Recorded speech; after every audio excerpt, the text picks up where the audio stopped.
Corrigeons la formule moléculaire suivante, MgNO. Eh bien ici, la première chose à remarquer, c'est qu'on a affaire à une molécule ternaire. Autrement dit, une molécule qui est composée de 3 sortes d'atomes.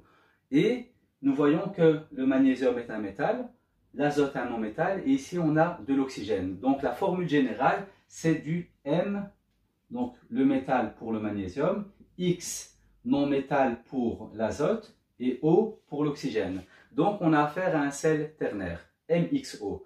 Et dans une molécule ternaire, dans la plupart des cas, le XO, c'est un groupement parmi les groupements que l'on a appris dans le cadre du cours de chimie. Eh bien, la première question à se poser, c'est que notre XO ici, c'est du NO. Eh bien, quels sont le ou les groupements qui contiennent de l'azote et de l'oxygène? Et nous pouvons voir qu'on a 2 groupements, le groupement nitrite et le groupement nitrate. Donc, autrement dit, dans cette formule moléculaire, on peut avoir 2 groupements différents, soit du nitrite, soit du nitrate.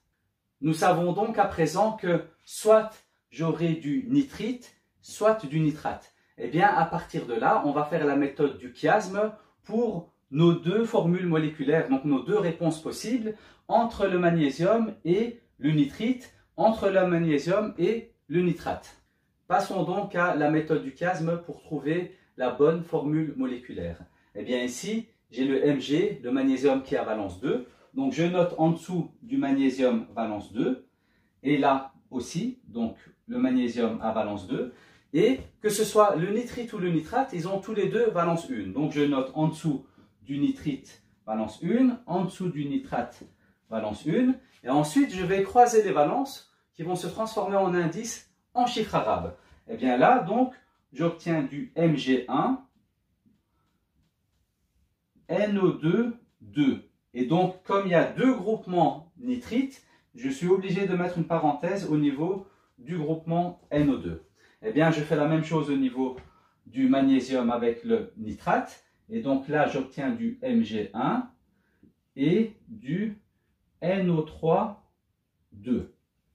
Et donc, de cette manière-là, j'ai trouvé les bonnes formules moléculaires. J'ai donc du MgNO2, 2 ou du MgNO3, 2. Donc, je note ici les réponses MgNO2, 2 ou MgNO3, 2. Et ainsi, dans cet exercice, eh bien, nous devons avoir 2 réponses différentes. Du nitrite de magnésium ou du nitrate de magnésium. Merci d'avoir suivi cette vidéo et bon travail à tout le monde.